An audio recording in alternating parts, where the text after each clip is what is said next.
Уже во всех школах страны прозвучал последний звонок. Впереди для старшеклассников экзамены, а для выпускников поступление в вузы. Сегодня у нас в гостях заместитель министра образования и науки Надира Дюсубекова. С ней мы сегодня подведем итоги учебного года.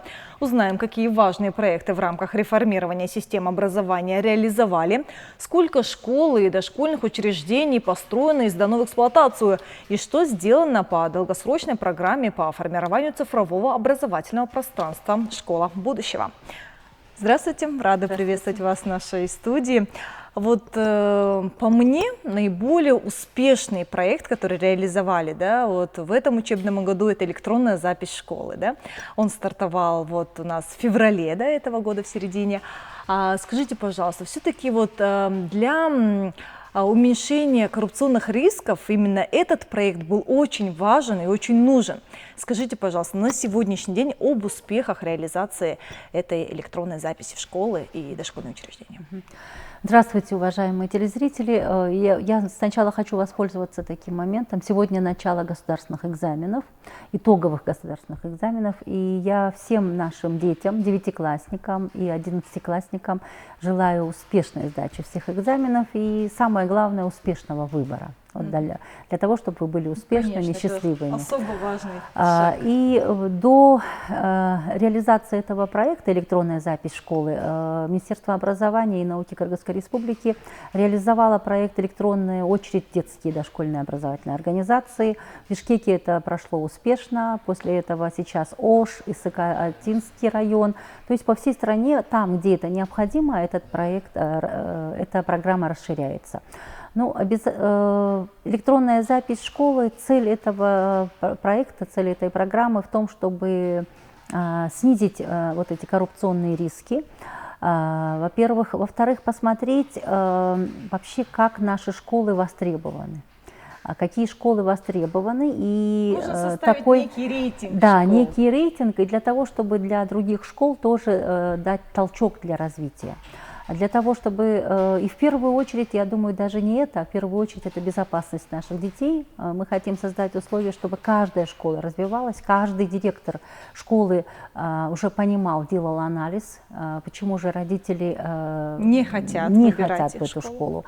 Но таких школ у нас уже есть в рейтинге, вы даже можете в программу зайти и посмотреть, какие школы... Отлично, я тоже регистрировала ребенка по этой системе, и, сказать откровенно, мне понравилось, потому что не нужно ходить в школу, не нужно договариваться, не нужно подключать связи, как это было ранее. И самое главное, что директор или кто-либо другой не может вводить родителей в какое-то заблуждение. Вы открываете сайт, в программе там показано, сколько мест осталось и в какую школу именно близлежащую, так, чтобы ребенок менее подвергался разным опасностям, а мог устроиться вот в близлежащую школу. Ну, естественно, какие-то проблемы возникают, но мы их вместе решаем. На данный момент эта программа уже передана в управление образования города Бишкека, но мы за собой оставили техническую поддержку, обучение и методическую помощь. Есть ли уже отзывы от самих родителей, как они приняли эту систему? Да, вначале, естественно, как всегда, были разные такие сомнения, страхи, смогу ли я открыть, смогу ли я зарегистрироваться. Но на сегодняшний день около 80% наших предполагаемых первоклассников уже зарегистрировались, а остальные мы надеемся, что где-то до 20 августа у нас будут уже зарегистрированы практически все. Ну, возможно, что у нас будут проблемы именно с теми детьми, которые по разным причинам не имеют каких-либо документов. Но тут мы тоже предусмотрели, есть специальная комиссия, которая будут не только вот управление образования одно останется, это будут несколько органов, которые будут помогать, и все равно каждый ребенок, он будет зарегистрирован в определенную школу, и с 1 сентября он начнет заниматься. Ну, это отличная инициатива, желаем успешной реализации этого проекта.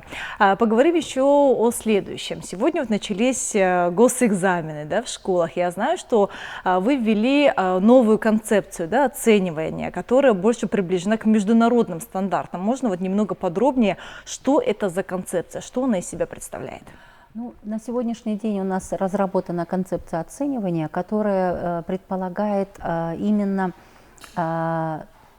в обучении оценивание должно быть таким адекватным, и обучение должно ребенка мотивировать на дальнейшее развитие. То есть все инструменты оценивания, они должны соответствовать именно требованиям образовательных стандартов. Ну, давайте я немножечко примеры приведу. Это, например, по языкам, это именно определение на соответствие уровня владения. То есть в 9 классе и в 11 классе. Как вам уже известно, Кыргызтэс в этом году мы добровольно ввели, что все наши выпускники добровольно определяют свой уровень владения государственным языком, кыргызским языком. Точно так же теперь в школах это у нас мы вводим уровневое обучение. Например, в начальной школе 4 года обучаясь, каждый ребенок должен овладеть элементарным уровнем кыргызского, русского и иностранного языков. К 9 классу он тоже должен подтвердить определенный уровень.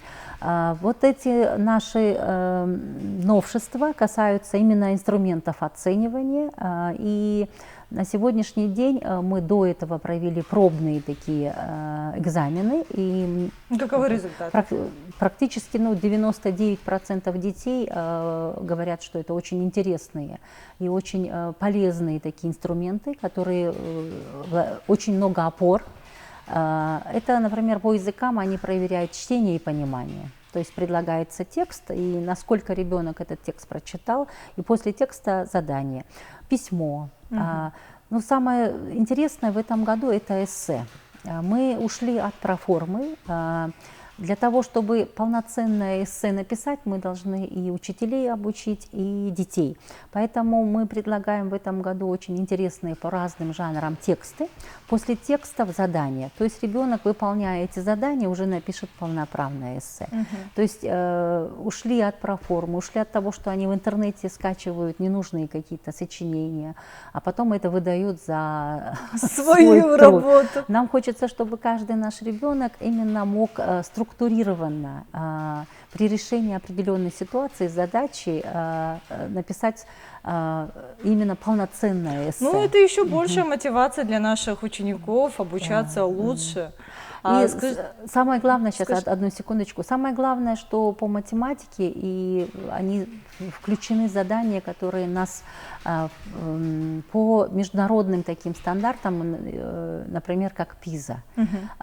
Эти задания отличаются тем, что они приближают нас к практике, к жизни, то есть к той ситуации, которую ребенок должен решать.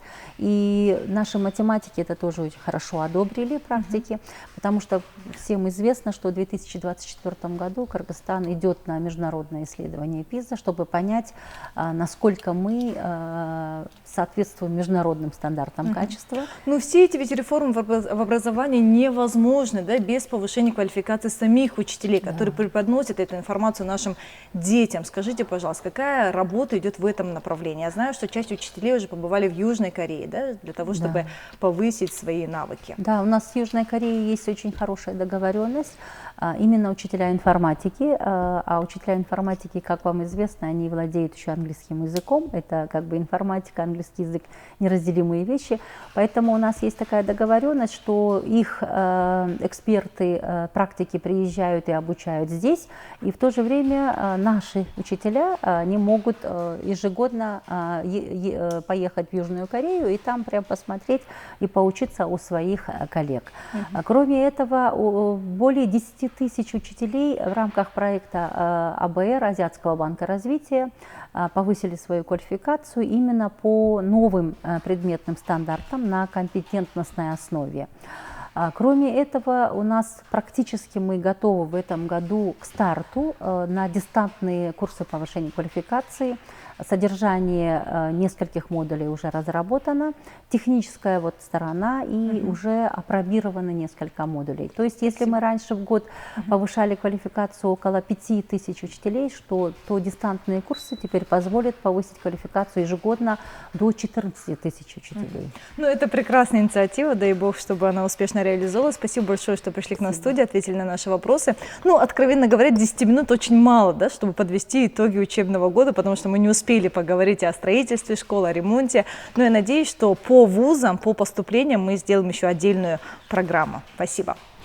А я напомню, что мы говорили об итогах учебного года. У нас в гостях был заместитель министра образования и науки Надира Дюсубекова. Это была программа «Социум». Я Айджибек Капарбекова. До новых встреч.